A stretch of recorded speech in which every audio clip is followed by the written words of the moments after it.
hold you in my arms. I promise you, you're gonna. And now we're starting over again. It's not an easiest thing to do. Okay, starting all over again. Nakita niya sa title. Oo. Ito pa rin po ang The Brody's PH. With Jack and AIDS. Salamat po for tuning in. Please share this episode sa mga kaibigan niyo. Naging ako, Venom Salamat. Yes, paki-share doon sa mga friends, especially those who have experienced or are experiencing or in the middle of failure. Hala, ginudge pa. In the middle of failure ka ba? Share ko lang sa ito. Be sensitive lang how you share it. Masyadong I think masyadong kargado tong episode today, pero okay lang. This is the 3rd episode of our 11th season. Yes. Welcome to our home studio. Yes. Only here in unit number, sinabi natin. Tower number, ganyan. So, nandito pa rin kami sa aming home studio. So, very homey. Punta kayo dito. We can talk about anything. Yes. As long as alam mo maganda sa podcast natin, we're not preachy, but we are conversation. This is conversation. Hindi rin siya parang may one answer to everything. Yun yung, feeling ko values natin yun na hindi naman natin pinag-uusap. Yeah. Oh, yeah. I think so. Just run through everything later after this break. Yeah. Yo, mic check para sa podcast na madali lang pakinggan. Pwede kaming white noise while you're washing the pinggan. Jump rope, biking, jogging, or driving sa daan. Willing kaming sumama sa inyo kahit saan. The Brodies, hindi ka nag-iisa. And we're back from outer space. Ayan. Yan. So, I think, before we start with our topic, medyo mabigat, failure and starting over again. So, for me, may babasahin lang ako dito. 15 ways to feel okay right now. Wow. So mamimili ka na lang. Mamili ka na lang kung if you failed or if you failed or you are in a very difficult season right now. I think these are some, I don't know, so to speak, quick fix. Number 1, hum to yourself.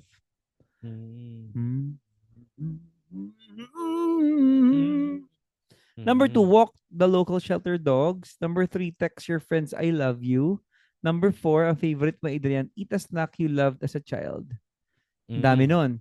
Spend time near a body of water. I think this one is tama. Yan, favorite ko yan. Oo. Or minsan nakikita mo na dun. Pwedeng body of water or taong pinroduce ng body of water. Yung mga batang kanal. Akala ko yung sa EN. Sa EN. Yung naliligo mga yung bata. Yung meron doon. Go on social media break from 7 p.m. to 9 a.m. Okay. Actually. Leave a kind of comment on someone's post. Ginagawa ko yan. Ginagawa ko yan minsan. Kunyari parang lahat ng pupunta akong stories ko, comment ako na maganda. Parang ganun.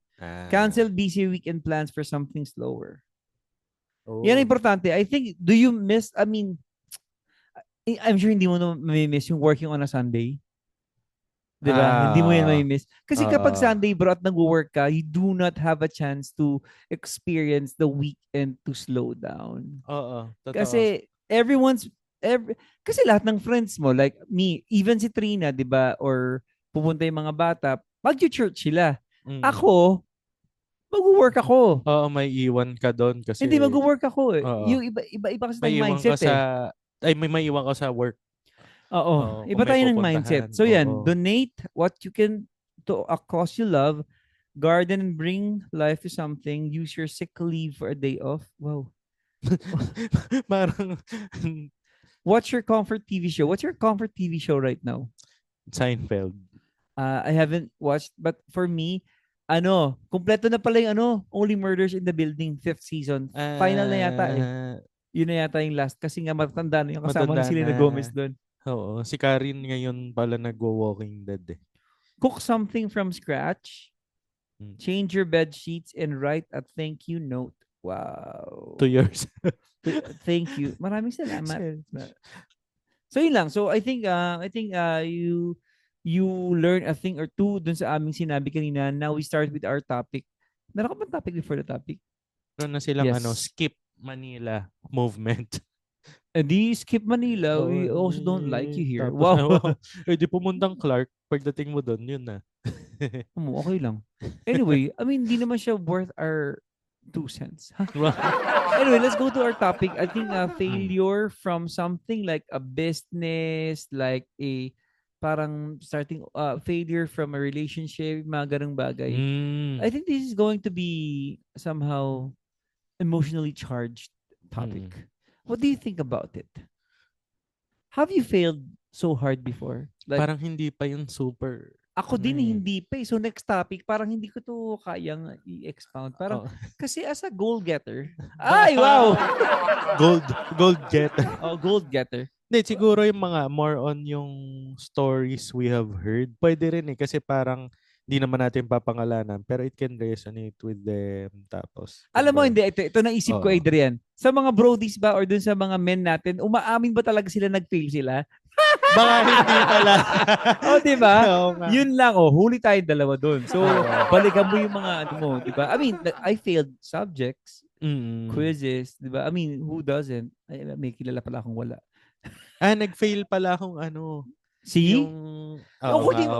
Ungkotin mo pa yan. Nasaan si Jesus noong mga panahon na yan? Ha? Somewhere here. On my left. Kasi, omnipresent. Oo. Saka nag-fail? Ito medyo literal na failure sa... Di ba natanggal ako na ME? So... Ano ME? Management Engineering. Bakit? Tapos... Kasi umamin ka rin. Kasi yung accounting, di na bumagsak ang accounting. Pero may chance yung kailangan kong mga B, parang ganon, sa accounting. C+. Oh no. So, natanggal ako nung 3rd year. Lumipat ka ng? MECO. Management. So, start over again? Hindi naman may mga na-credits. Nahabol ko siya eh. Pinuno ko yung ko. Pero units hirap. Mo. Oo. Parang, I'm so sorry, parents. Oo.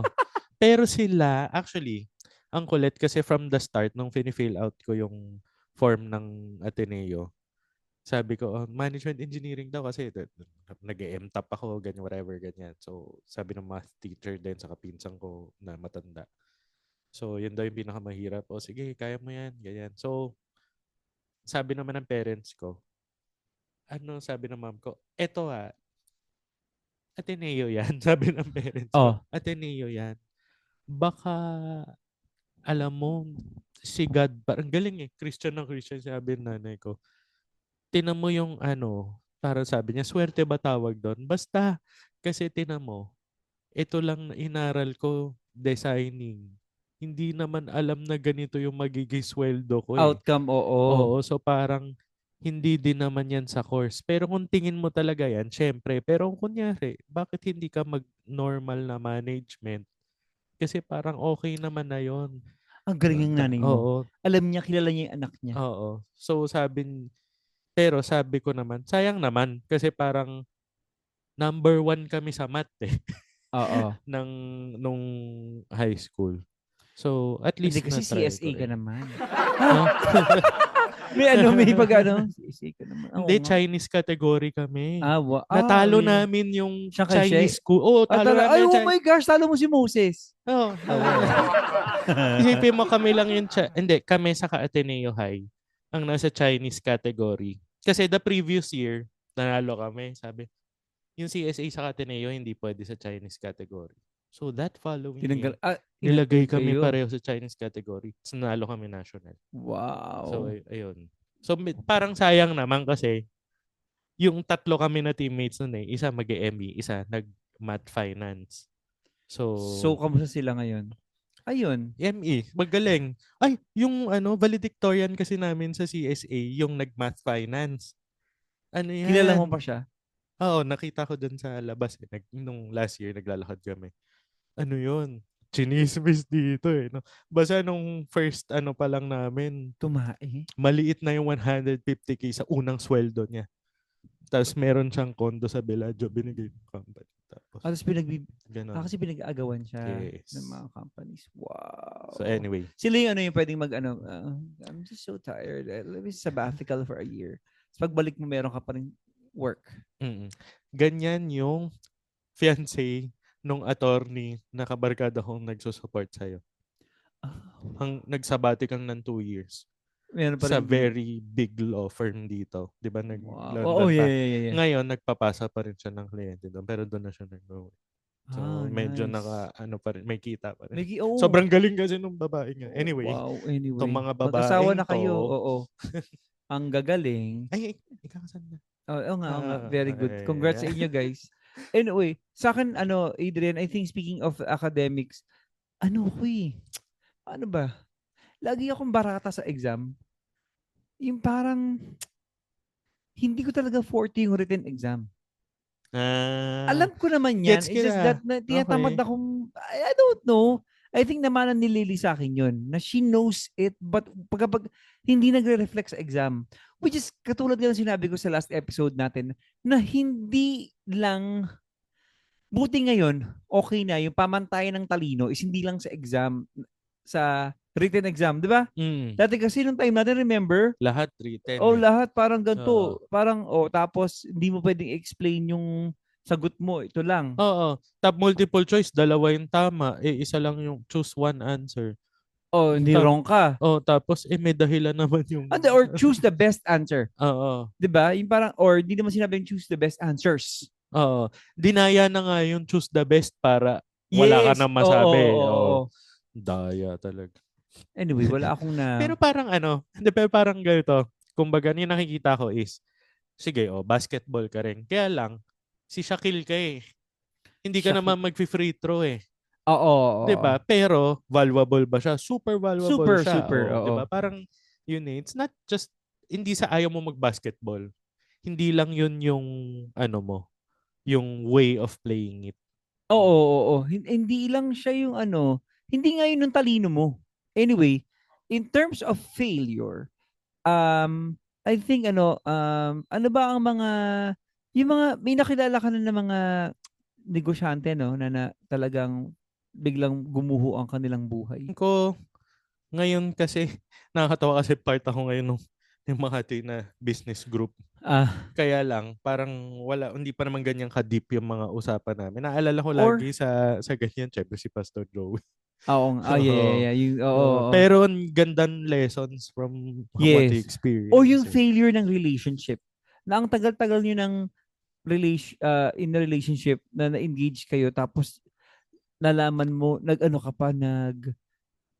secret agent ka pa. Ganyan. Kilala mo ba to? Pinagtago sa cabinet. Oo. Patron saint ng mga investigador. May AirTag involved. Ganyan. Yes. So I think with failure you have to realize kasi parang may mga sometimes 'di ba sa mga men hindi mo naman inaamin talaga pero sometimes it's not obvious na failure pero you just have to really dig down deeper na I failed on that situation on that moment pero did you really bumangon ka ba talaga doon or you just shrug it off or winalis mo sa ilalim. Kasi it will still take a toll on you. Yung mga bagay na hindi mo natutunan, uulit lang siya. Like what? Hindi kasi yung iniisip 2 times ko. 2. Feeling ko hindi naman din basta pride yung dahilan kung ba't mo nakakalimutan na nag-fail ka pala. Pero dahil negative experience siya. 'Di ba? So parang ayaw mo lang siyang balikan. Pero dun sa kunyari, for example, yung pag-fail ko nga, parang meron kasing point na no choice eh. Kunyari, natanggal ako ng MA nga. Wala ka naman hindi ko ituloy tong college, di ba? So, parang, actually, ang nangyari nun, Jack, C+. Yung dulong accounting, yung financial accounting ratios, ganyan. Naka-A na. But binawi ko talaga. Tapos yung dulo, bawing-bawi na ngayon si Tope, 'di ba si PA si Tope. Nagugulat siya. Galing nakaka-imbento ka ng mga spreadsheet, sabi. Parang nag-accountant ka rin. Yung paano mo naiisip yung mga financial models. So, ang kulit din kasi parang hindi ko naman siya super love, pero dahil sobrang naintindihan ko nung binawi ko siya, ang dali-dali for me. Not to the point Tsaka na, baka gusto mo rin yung teacher or may ganung factor or talagang meron kang motivation na bawiin. may motivation lang akong bawiin. Na-realize ko nun agad na, teka, whether magbe-business ako or hindi, pag naintindihan ko to, ibig sabihin, magiging successful ako. Parang ganon. Yes, It's kasi part of I think life skill din siya eh. Yung Oo. ganung, yung skill na yun na natutunan mo. You know, accounting kasi is basically knowing what equipment is, what are Actually, expenses, strategy. inventory, Strategy lahat. pa rin talaga, di ba? Oo. Paano mo lalaruin sa operations mo para kumita? At para makapag-decide ka ng tama, Oo, yung oo. yung learned decision making, yung parang Oo, ganun, yung oo. sound decision making. Kanina sa seminar namin, may tinanong yung teachers daw, parang learning is about education is not about teaching but it's about learning. So it's about parang kung paano ka matuto, hindi siya tinuturo. So ibig sabihin, Yun yung somehow, center. hindi siya masyado, parang hindi ko siya I don't really subscribe to it, but ang sabi kasi parang, nagiging ano siya, learner-centric. Mm-mm. So parang sabi niya, may factor daw yung mga teachers doon, kung accounting man yan, na whatever, mahirap na trigonometry. But can you think of a professor that you really love, na natuto ka talaga, at talagang you felt na concern siya sa'yo because ang galing niya or talagang you love that professor? Meron ka bang ganun? Ngayon, sabi ko, meron akong ganun. Nung first year college ako, meron kaming teacher na babae na English teacher, first job niya yon. So, bata pa din siya. Kakapasa niya lang ng board, tapos nagkaroon na siya ng work. Tapos, sabi ko, hindi ko siya malilimutan kasi after graduation, naging kami. Teacher student. Ibang love pala to sa teacher. Ibang love talaga sa teacher. Sabi niya, tapos tinanong pa nung speaker kanina, so, do you feel the warmth of his or her love? Sabi ko, yeah, I very much felt that. Actually, nakakagulat lang din, Adrian, because siya yung umamin. Graduation namin today, kinabukasan tumawag sa landline namin. May landline kami. So, parang actually, what have I done? Tapos parang, parang sila okay na, sige na. Oo na. Ha? Pero yun, medyo segue lang sa ano. Pero to really be changing gears here about failure seriously, meron akong mini-meet before na successful siya sa business niya kasi sila shipping tsaka logistics. Ang mga negosyo niya, sila yung nagtatayo ng port sa north.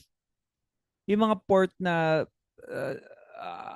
from China, dumadaong, from Taiwan, dumadaong to trade. Sa kanila yung port. Oo. So, ibig sabihin bro, kung malaking company ka, uupahan mo ako para makadaong yung mga goods mo. Hindi, laking daan pera nun. Dadaan sa akin lahat. Parang pwede kong humiga sa pera na yung buong anak ko, sige, mag-Ateneo ka, bagsak ka, okay lang, ulit ka ulit. Okay lang, so ganun level. But, tapos yung asawa niya, as meron siyang 26 cars. Wow. Sometimes daw, buong araw niya. Hindi ba taga-Pasig? Dito si Diskaya, si Raka. Meron siyang 26 cars. 20 cars na lang, baka kasi sabihin nila yun talaga. Sobrang, tapos, I'm not sure, kung naabutan mo dati sa BGC, yung sa Wildfire, yung nakapila na mga Porsche, mga ganun. Porsche, mga ganun, gaganda ng colors. Isa sa kanya doon. So, ganun yung level yung kanilang, But because of his love for cars, hiniwalayan siya ng asawa niya. Kasi, may, yung weekend niya, kinakain lang ng, imumove niya yung mga kotse niya para magpa-car wash and all. May mga ganun bagay, kinakain siya ng ganung sistema. Tapos, hiwalay sila, parang yung asawa niya rin. Basta, hindi ko alam kung pwede kong sabihin eh. Pero, basta, very makulay yung niya. Kasi yung dad niya is a national artist. Minimit ko to before. Tapos, yung dad niya yung nag-drawing ng logo ng Jollibee. Kilala mo? Nandun ako sa kasal niya. kilala mo to. Ah, So he committed suicide daw. Oh, hindi mo alam. Nag-text sa akin yung anak eh. Parang last year pa to. Oh, last year pa. So you can be really, really be successful in life. But may mga ganong bagay. May mga ganon. Actually, we were doing okay na he has those suicidal thoughts. I mean, ano lang parang konting warning lang sa listeners natin. sensitive. Meron siyang ganong thoughts. Pero we were doing so well na he even bought a Bible na again for himself. Ganyan. Tapos, hindi ko siya ma-contact for siguro 2 weeks. Biglang ito na nga yung message yung anak. Parang you can be successful in one area of your life. But then, this one is a really big black hole that will zap out the energy and the will to live in your life. Parang ganun. Nakakalungkot lang. It's a very, kanina medyo light topic, pero ngayon parang palalim na yung topic natin. And nakakatakot kasi parang that's why we're somehow equipping or somehow encouraging people who are listening here na failure is inevitable, but how do you deal with that? Di ba yung mga ganong bagay? So parang, kay Adrian, medyo maliliit lang yung parang exam, ganito. Pero kasi kung estudyante ka, it's your whole world collapsing. Oo. Pero as you zoom out naman, parang hindi. As you zoom out naman. Pero hindi. Pero kasi, hindi mo masisisi yung estudyante. Estudyante siya. Yun ang buhay niya talaga. Dapat mag-aral ka. Kung bumagsak ka dun, failure talaga. Saka yung trajectory mo, iba. Pagka talaga hindi mo naayos. Or kunyari, ano ka, dancer ka, tapos hindi ka marunong mag-pirouette. Mag-lock. Ganun. Yung mga ganun, hindi ka marunong mag-barrel roll o mag-wave. Ganun. Parang failure yun or hindi ka marunong tumempo. So, ngayon I think, Adrian, as we somehow land this one, for me, yung failure and mga ganong bagay, kailangan talaga maingatan na it doesn't become your identity. It will not define you. May mga nakakahiya talaga na pangyayari sa buhay natin. But I think with the help of the people around us, it will help. Kailangan kasi rin talaga may humila sa'yo sa putikan, sa lusakan. Kasi ganun, di ba? Siyempre, may mga or kasi, di ba, inevitable nga siya. So, ibig sabihin, how do you cope up with it after that happens? So, ngayon, just really need someone to tell you na parang, hindi ka ganyan. Ano ka? Or pwede ka naman kasing mag-loksa for a season. Di ba? Any thoughts? When I hear, alam to ni Carrie, na parang minsan naririndi ako sa sa usapin na yan. Kasi masyadong nakaharap na sa mukha natin since before pandemic. Lalo na nung pandemic, yung mental health. Pero I'm not discounting the fact na it's a real thing. Yes. Kasi I know people na, ayan, kilala ko pala. So, nagulat din ako Parang I know people na talaga affected nito to the point of taking one's life. Pero, yun nga parang don't make it your identity. Pero, baka if you've made it your identity tapos nagluluksa ka ngayon, na for some reason, na-shoot mo pa sa oras mo makinig sa amin, don't beat eto naririnig ko lagi kay Jobo to. Parang, when he tells people who are experiencing depression, anxiety, parang, don't beat yourself up.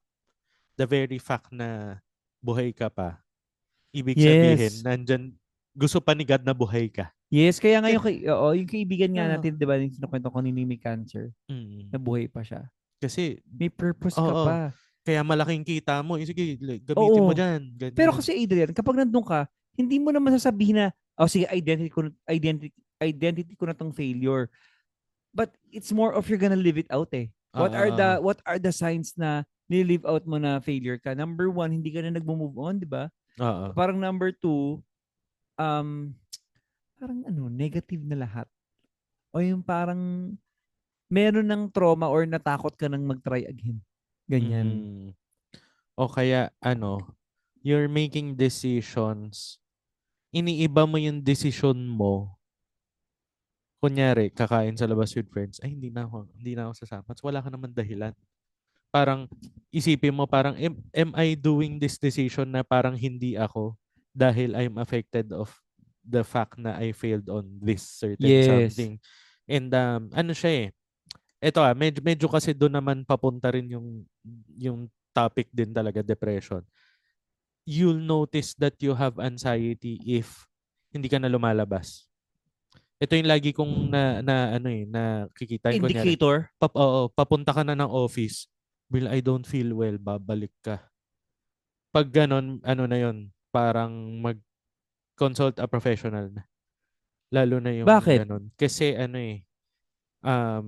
anxious ka na. Parang kahit hindi yun yung topic na, kunyari, hindi yun yung nagpa-fail sa'yo, iisipin mo na lahat ng ibang gagawin mo mag-fail na rin. So, kumbaga, simple. Pupunta akong supermarket, busy ka na, naligo ka na. Paglabas mo, kailangan ko talaga ng itlog today Saka wala na akong kanin sa rep or whatever dun sa lalagyan ng bigas. Pero babalik ka. Tapos magja-Jollibee ka na lang Baka na mental order. health. Ano na yun? Oo. Apektuhan na yung kanyang mental Oo. health. So, Tsaka iniiwasan diba? mo kasi yung mga tao makita ka at kamustahin ka. Oo. Yun lang naman yun. Oo. Tapos hindi mo masabing okay ako. O hindi ka naman Oo. talaga okay. Oo. Or parang mga ganun pa. So, I think yung mga mahirap talaga And I think it will start your recovery or parang yung muling pagbangon ni Lily Cruz. The joke sa mga wildflower. Hindi, yung muling pagbangon mo is really acknowledging that you failed. And second, ikaw na bahala sa 2, 3, 4. Maganda talaga kasi na aminin mo muna sa sarili mo na nag-fail ka Hindi yung parang dinideny namin kanina na hindi kami nag-fail. Pero in reality, marami talaga kami mga boo-boo moments. Oo. Mabilis lang tayo mag-recover. Tsaka I think mabilis tayo mag-recover because also we have learned that yung grasya ng Panginoon is available for us. That you are not what you bring on the table. That you are not your failure nor your success. 'Di ba? Your identity is in Christ. Your failure is just part of what you will become. And as long as buhay ka pa nga, to exist is really a blessing to feel failure, disappointments, frustrations, kaakibak ng emotions na yan, yung happiness, joy, ganito. So I think pa-Tony Talks na tayo. Medyo ganun level. Pero biglang lumabas sa akin ngayon yung irony, no? Na irony. So lumabas sa akin yung irony na pag umabot ka dun sa depression, you hurt yourself to feel alive. Pero before you even went there, way back, yung failure mo, you felt pain from there. Oo. Tapos biglang mananam ka, pupunta ka rin dun. So parang minsan baka if you're at that point na medyo nagsa-self-harm ka, isipin mo actually, harapin mo na lang yung totoong pain na imbis yung manufactured pain. Parang kasi pero ang hirap nun parang pero kasi not a special you're just escaping the pain by inflicting pain. Oo. Na para ibang pain yung maramdaman mo. Ha? Yung kunyari, yung masakit yung tiyan ko, eto, masakit pa rin tiyan mo. Di ba yun? Ganun siya. Well, we can never tell. Yeah. And we can only say so much. Yeah. We're not experts and also, di ba, tigilan yun yung mga taong may ganyang sensitive na issues pero please lang wag niyo namang i-weaponize against us yung ganyan yung issue. Parang, di ba, parang sabi nga nung kaibigan ko talaga na diagnose na may mental health disorder siya. It's like someone who has diabetes. I don't recommend na mag-adjust kayo towards me but you can help me. Pero parang kung may diabetes, may high blood, nag-maintenance but it's curable and also manageable. Hindi siya yung parang stigma to. Hindi siya yung parang arte lang to. Or hindi siya yung parang dahil nandiyan si Jack, baka ma-trigger mental health niya kasi ayaw niya ng pansit canton. So mag-iiba na kayo ng menu for me. Not like that. It's more of magpansit canton kayo tapos lutuan niyo, pwede may spaghetti pang isa. Parang ganun. Mag-adjust pa rin but not for the expense of everyone's fun. Or parang reality na tama. Yun nga. Tsaka ayaw namin sa inyo. Saan yun galing? Pero ang galing na naabutan ko yan. Babasagin ko lang yung silence ko. nabutan ko yung ano, yung treated as diabetes nung pandemic na bago ako mag-resign sa sa EN.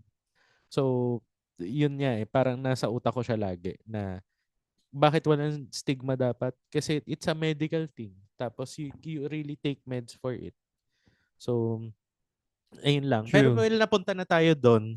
Pero kumbaga, if you zoom out doon sa topic natin na failure and starting over again, parang kumbaga, lalo na kasi baka mamaya yung nakikinig din, JND, parang bata ko palang failure na ako. Meron kasi mga natanda ko pa ngayon pa ako nag-fail. Parang it knows no age na kumbaga, just start over.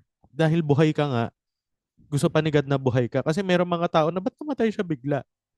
O di baka tapos na yung mission niya sa buhay.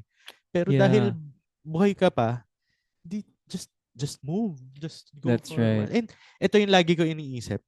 Parang pagka merong iniisip ko, challenge ito o kaya stress, ganyan. Tapos o kaya may iniisip akong mga tao na hala, nakakahiya kasi baka anong tawag dito? Nakakahiya yung kondisyon niya, whatever it is. Iniisip ko na lang, yung mga politiko nga kung ano-ano yung pinagagagawa. Tapos alam na alam natin, after a few months, Nakalaya na naman. tapos kinalimutan na natin Correct. diba? So, Kumandidato pa, may pelikula pa nga. so if you're in that middle of failure especially, or parang you don't know how to get out of it, isipin mo lang yun. Sila nga ilang months lang, nakalaya na. Tama yung sinasabi mo, bro. I think just to encapsulate what you're saying, hindi umiikot, hindi maaalala ng tao yung kamalian mo. Ikaw lang yun. You're really getting hard on yourself. Oo, kasi sarili mo yan Diba si Alex maisip mo yung Gonzaga sarili nga, mo. naging issue sa kanya yung cake smearing, diba? Oo. Tapos parang galit sa kanya na epektuhan mental health niya. Pero people will move on. Oo. Parang, sige, ganyan ka. Pero may mga struggles din sila Oo. So ngayon, I think, yes, meron. Pero it's being amplified by yourself, yung parang, you're getting too hard on yourself. Yes. And especially kung walang legal implication. Wala naman yan. Diba? Kung merong mga may legal implication, they're still on the streets. Diba? Parang, pero lalo na kung wala kang legal implication or something doon sa failure mo, it's all in your head. Baka hindi rin namin hindi naman namin i-force sa'yo na wag mo isipin. Pero kumbaga, we're just saying hindi ka naman sikat for people to think about you all the time. To meddle on your business, di ba? Anyway, so wala kaming final thoughts. Yun lang. Goodbye. Natapos lang ng ganun. Thank you for listening sa inyo. Kung I think, seriously, failure is inevitable, pero I think, diba? si Jesus ang sagot. Yun talaga. Si Jesus talaga ang sagot. I mean, with, I think, just being here and to exist and to have that idea that you are saved, being saved and gonna be saved for any kapalpakan mong gagawin is such a blessing. That someone really loves you so much that there's nothing that you can do that will make him love you less. Yes. Something like that. Yun lang. Bye. And nothing you could do to make him love you more. Kasi yun na yun. Yun na yun. And ang maganda dito yung if gusto nyo pa, if you want more content like this, you can also watch the other episode with Gian Lasala. medyo yung how he encapsulated yung mahal ako ni Jesus, di pa to tapos. Yes. Ang ganda anyway, yun lang naman. If you want to follow us and if you want to be the guest here in our Brody's PH episode season 11, you can contact us at thebrodies.ph@gmail.com or mag-comment ka dyan sa baba ng video. Yes. Kasi nasa BGC lang naman tayo. Mag-gym pa kami. Bye. Bye. Thank you. Thank you.